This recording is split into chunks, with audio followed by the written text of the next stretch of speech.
ಗ್ರಾಹಕರು ದೇವರಿದ್ದಂತೆ.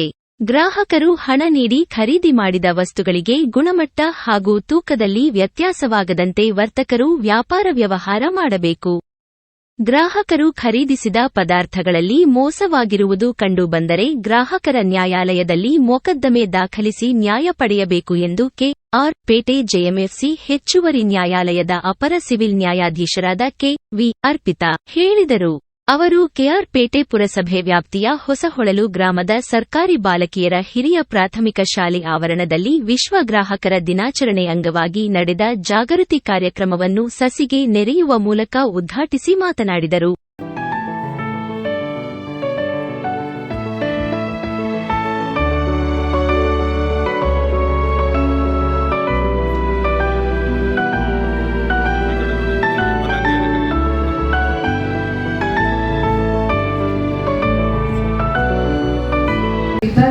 ನಾವು ಒಂದು ರೀತಿ ಎಲ್ಲ ವಸ್ತುಗಳನ್ನ ಖರೀದಿಸ್ತೀವಿ, ಹಾಗೆ ಕೂಡ ಅಂಗಡಿ ಇಟ್ಕೊಂಡವರು ಅದನ್ನ ಮಾರಾಟ ಮಾಡ್ತಾರೆ.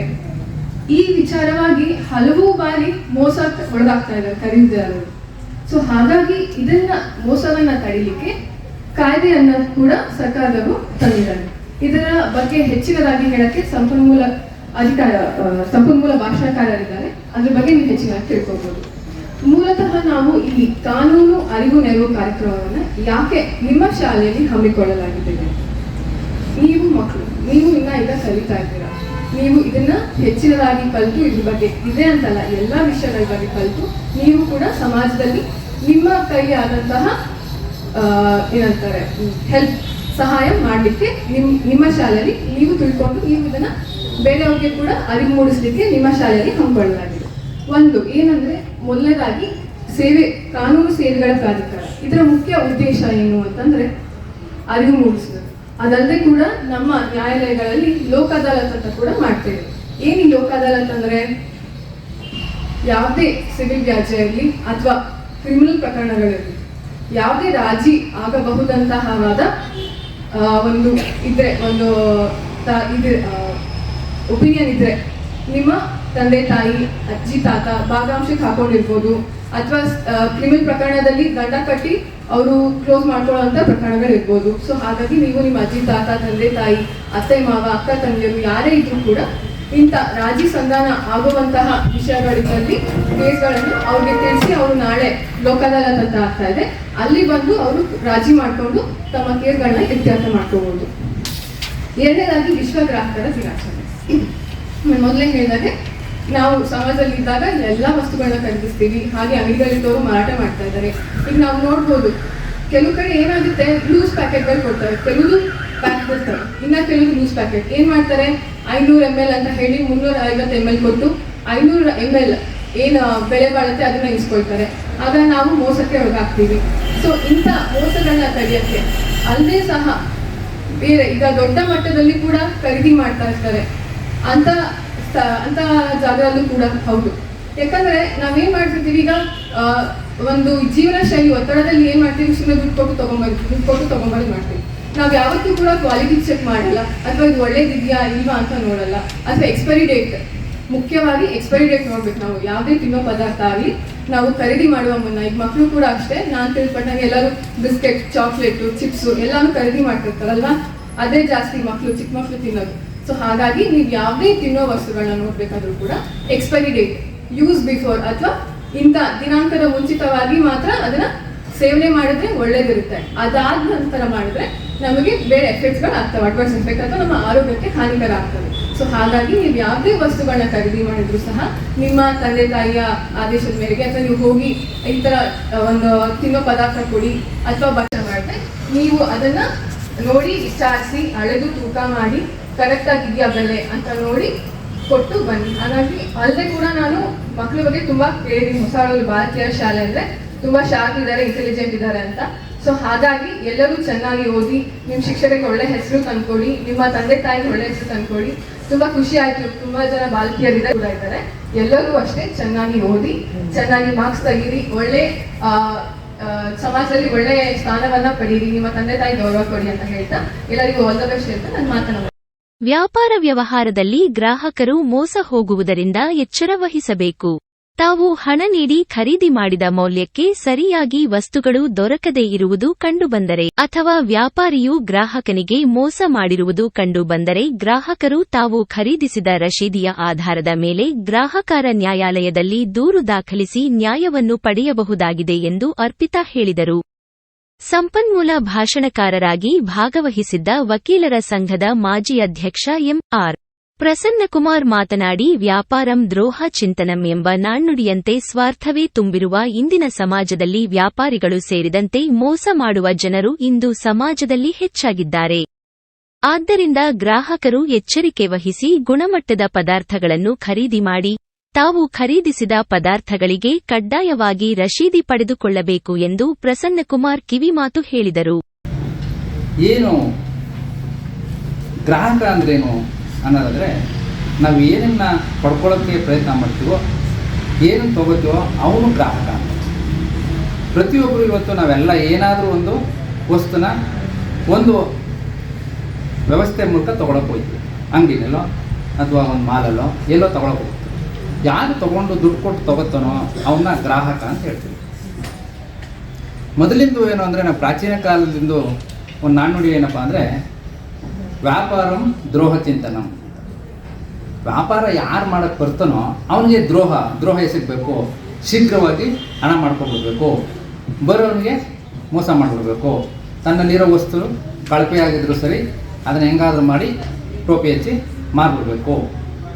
ಅವನ ದಡ್ಡನೋ ಅವ್ನು ಗೊತ್ತಾಗದೇ ಇದ್ದರೆ ಅಥವಾ ಅವನು ಆತುರದಲ್ಲಿದ್ದರೆ ಅವನಿಗೆ ಮರೆಮಾಚಿ ಕೊಟ್ಬಿಡ್ಬೇಕು, ಮೋಸ ಮಾಡಬೇಕು ಅನ್ನೋ ಉದ್ದೇಶ ಇಟ್ಕೊಂಡು ಅವನ ವಸ್ತುಗಳನ್ನ ಮಾರಾಟ ಮಾಡಿದಂಥ ಸಂದರ್ಭದಲ್ಲಿ ಆ ಮೋಸ ಹೋದಂಥ ವ್ಯಕ್ತಿಗೆ ನ್ಯಾಯ ಏನು ಕೊಡಬೇಕು, ಅವನಿಗೆ ಪರಿಹಾರ ಏನು ಕೊಡಬೇಕು ಅಂಥೇಳಿ ನಮ್ಮ ಸರ್ಕಾರಗಳು ಚಿಂತನೆ ಮಾಡಿ ಒಂದು ಗ್ರಾಹಕರ ಹಕ್ಕುಗಳನ್ನ ರಕ್ಷಣೆ ಮಾಡೋಕ್ಕೋಸ್ಕರ ಕನ್ಸ್ಯೂಮರ್ಸ್ ಪ್ರೊಟೆಕ್ಷನ್ ಆ್ಯಕ್ಟ್ ಅಂತೇಳಿ 1986ರಲ್ಲಿ ಇದಕ್ಕೆ ಒಂದು ವಿಸ್ತೃತವಾದ ಒಂದು ಕಾನೂನನ್ನು ರಚನೆ ಮಾಡಿ, ಅನಂತರ 2019ರಲ್ಲೂ ಸಹ ಇದಕ್ಕೆ ಒಂದು ತಿದ್ದುಪಡಿಗಳನ್ನು ತಂದು ಮಾಡ್ತಾರೆ.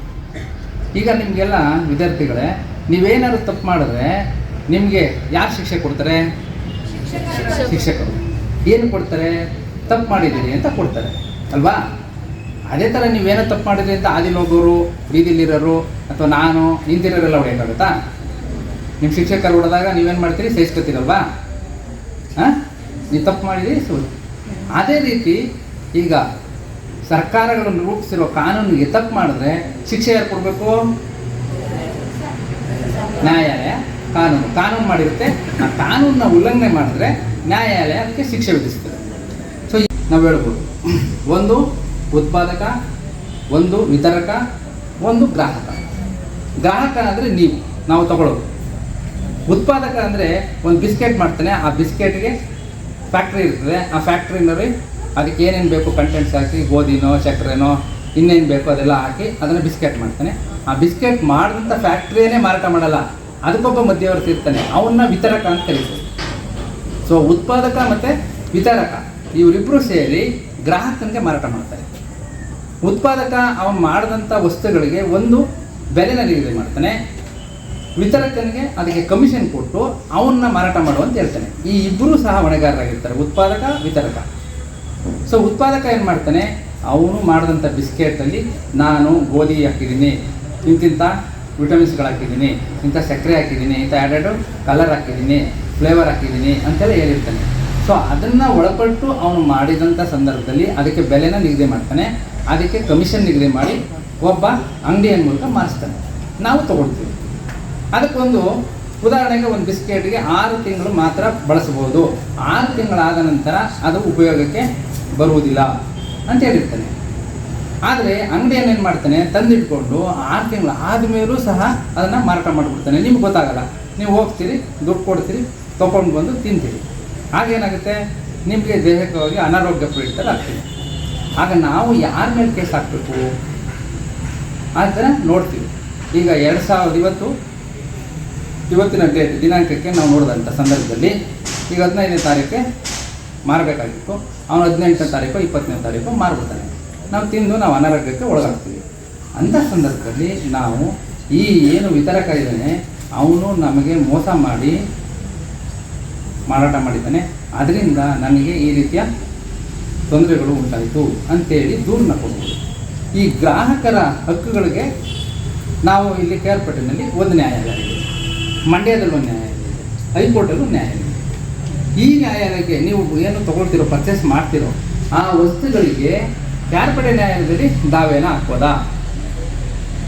ಇದಕ್ಕೆ ಹಾಕಕ್ಕೆ ಬರೋಲ್ಲ. ಕಾರಣ ಏನಪ್ಪ ಅಂದರೆ ಇದಕ್ಕೆ ಬೇರೆ ಒಂದು ನ್ಯಾಯಾಲಯನ ಮಾಡಿದ್ದಾರೆ. ಪ್ರತಿ ಜಿಲ್ಲೆಯಲ್ಲೂ ಪ್ರತಿ ಜಿಲ್ಲಾ ಕೇಂದ್ರದಲ್ಲಿ ಗ್ರಾಹಕರ ಹಕ್ಕುಗಳ ರಕ್ಷಣೆಗೋಸ್ಕರ ಒಂದು ಗ್ರಾಹಕ ನ್ಯಾಯಾಲಯ ಮಾಡಿದ್ದಾರೆ. ಆ ನ್ಯಾಯಾಲಯಕ್ಕೆ ನೀವು ಯಾರು ವಕೀಲರನ್ನಾಗಲಿ ಅಥವಾ ಇನ್ನೊಬ್ಬ ಮಧ್ಯವರ್ತಿನಾಗಲಿ ನೇಮಕ ಮಾಡ್ಕೊಳ್ದೇ ನೇರವಾಗಿ ನೀವು ಒಂದು ಅರ್ಜಿ ಕೊಟ್ಟು ಆ ಅರ್ಜಿ ಮುಖಾಂತರ ನಿಮ್ಗಾದಂಥ ನಷ್ಟಗಳಿಗೆ ಪರಿಹಾರನ ಕೇಳ್ಬೋದು. ಅಲ್ಲಿ ನ್ಯಾಯಾಧೀಶರುಗಳು ನೀವು ಕೊಟ್ಟ ಅರ್ಜಿ ಮೇರೆಗೆ ವಿಚಾರಣೆ ಮಾಡಿ, ನೀವು ಕೊಟ್ಟಂಥ ಅರ್ಜಿ ಸರಿಯಾ ತಪ್ಪಾ ಅಂತ ನೋಡಿ ವಿವೇಚನೆ ಮಾಡಿ, ಅವರು ಕೊಟ್ಟಂಥ ವಸ್ತುಗಳ ಮೇಲೆ ಏನಾದರೂ ಅದು ತಪ್ಪಾಗಿದ್ದರೆ ಅದಕ್ಕೆ ದಂಡವನ್ನು ಅವರು ವಿಧಿಸ್ತಾರೆ.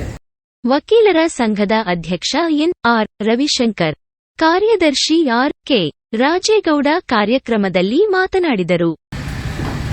ಗ್ರಾಹಕರಿಗೆ ಹಕ್ಕುಗಳ ಬಗ್ಗೆ ಮಾಹಿತಿಯನ್ನು ನೀಡ್ತಕ್ಕಂಥದ್ದು ಹಾಗೂ ಅವ್ರಿಗೆ ಅದರ ಮಾಹಿತಿಯನ್ನು ತಿಳ್ಕೊಂಡು ಜನರು ಖರೀದಿ ಮಾಡ್ತಕ್ಕಂಥ ಸರಕುಗಳನ್ನು ಬಗ್ಗೆ ಸಂಪೂರ್ಣವಾದಂಥ ಹಕ್ಕು ಮತ್ತು ಕರ್ತವ್ಯಗಳನ್ನು ಏನು ಇರ್ತಕ್ಕಂಥದ್ದು ಅಂತಕ್ಕಂಥದ್ದನ್ನು ಅವರು ಮನವರಿಕೆ ಮಾಡಿಕೊಂಡು ಬದುಕಲಿಕ್ಕೆ ಅನುವು ಮಾಡಿಕೊಡ್ತಕ್ಕಂಥ ಉದ್ದೇಶದಿಂದ ಗ್ರಾಹಕರ ಜಾಗೃತಿಯನ್ನು ಮಾಡಿಸುವ ಸಲುವಾಗಿ ಈ ಗ್ರಾಹಕರ ಹಕ್ಕುಗಳ ದಿನಾಚರಣೆಯನ್ನು ಆಚರಣೆ ಮಾಡ್ತಾ ಇದ್ದೀವಿ. ಮಹಾತ್ಮ ಗಾಂಧೀಜಿಯವರು ಹೇಳ್ತಾ ಇದ್ರು, ಏನಪ್ಪ ಅಂದರೆ ಗ್ರಾಹಕ ದೇವರು. ಈಗಾಗಲೇ ನಮ್ಮ ಇವರು ಹೇಳಿದ್ರು, ವ್ಯಾಪಾರಂ ಗೃಹ ಚಿಂತನಂ ಅಂತ. ವ್ಯಾಪಾರ ಮಾಡ್ತಕ್ಕಂಥದ್ದು ನಿಮ್ಮ ದೃಷ್ಟಿನಲ್ಲಿ ಗೃಹ ಮಾಡ್ತಕ್ಕಂಥದ್ದು ಆಗಿರೋದ್ರಿಂದ ಗ್ರಾಹಕರನ್ನು ನೀವು ದೇವರು ಅಂತ ಕಾಣಿ. ದೇವರು ಅಂತ ಕಂಡಾಗ ನೀವು ಮೋಸ ಮಾಡುವಂಥ ಪ್ರಮೇಯ ಬರೋದಿಲ್ಲ ಅಂತಕ್ಕಂಥದ್ದನ್ನು ಗಾಂಧೀಜಿಯವರು ಮನಗಂಡು ಈ ಪದವನ್ನು ಉಪಯೋಗಿಸ್ತಾ ಇರ್ತಕ್ಕಂಥದ್ದನ್ನು ಮನಗಣಬೇಕು. ಈಗ ನಾವು ಪ್ರತಿಯೊಬ್ಬರೂ ಕೂಡ ಗ್ರಾಹಕರೇ, ನಾವು ಒಂದು ಅಂಗಡಿ ಹೋಗಿ ಒಂದು ಪೆನ್ನನ್ನು ಖರೀದಿ ಮಾಡಲಿ, ಒಂದು ಪುಸ್ತಕವನ್ನು ಖರೀದಿ ಮಾಡಲಿ, ಅಥವಾ ನಮ್ಮ ಮನೆಗೆ ಬೇಕಾದಂಥ ಸರಕು ಸರಂಜಾಮುಗಳನ್ನು ಖರೀದಿ ಮಾಡಿದಂಥ ಸಂದರ್ಭದಲ್ಲಿ ನಾವು ಗ್ರಾಹಕರಾಗ್ತೀವಿ. ಗ್ರಾಹಕರು ಅಂತ ಹೇಳ್ತಕ್ಕಂಥ ವ್ಯಾಖ್ಯಾನವನ್ನು ಹೇಳಬೇಕು ಅಂದರೆ ಹಣವನ್ನು ಕೊಟ್ಟು ಯಾವುದೇ ಒಂದು ಸರಕುಗಳನ್ನು ತನಗೆ ತನ್ನ ಉಪಯೋಗಕ್ಕೆ ಅಥವಾ ಬೇರೆಯವರ ಉಪಯೋಗಕ್ಕೋಸ್ಕರ ಖರೀದಿ ಮಾಡ್ತಕ್ಕಂಥ ಯಾವುದೇ ವಸ್ತುವನ್ನು ಖರೀದಿ ಮಾಡಿದಂಥ ಸಂದರ್ಭದಲ್ಲಿ ನಮ್ಮನ್ನು ಗ್ರಾಹಕರು ಅಂತಕ್ಕಂಥದ್ದನ್ನು ಗ್ರಾಹಕರ ವ್ಯಾಖ್ಯಾನದಲ್ಲಿ ಹೇಳ್ತಕ್ಕಂಥದ್ದು. ಕ್ಷೇತ್ರ ಸಮನ್ವಯಾಧಿಕಾರಿ ಮಂಜುನಾಥ್, ಸಹಾಯಕ ಸರ್ಕಾರಿ ಅಭಿಯೋಜಕ ಸುರೇಂದ್ರ, ಸಂಪನ್ಮೂಲ ವ್ಯಕ್ತಿ ನೀಲಾಮಣಿ, ಸರ್ಕಾರಿ ನೌಕರರ ಸಂಘದ ಗೌರವ ಕಾರ್ಯದರ್ಶಿ ಪಿ.ಜೆ. ಕುಮಾರ್, ಮುಖ್ಯ ಶಿಕ್ಷಕ ಶಿವಲಿಂಗಪ್ಪ ಮತ್ತಿತರರು ಕಾರ್ಯಕ್ರಮದಲ್ಲಿ ಭಾಗವಹಿಸಿದ್ದರು. ವರದಿ ಕೆ.ಆರ್. ನೀಲಕಂಠ, ಕೃಷ್ಣರಾಜಪೇಟೆ, ಮಂಡ್ಯ.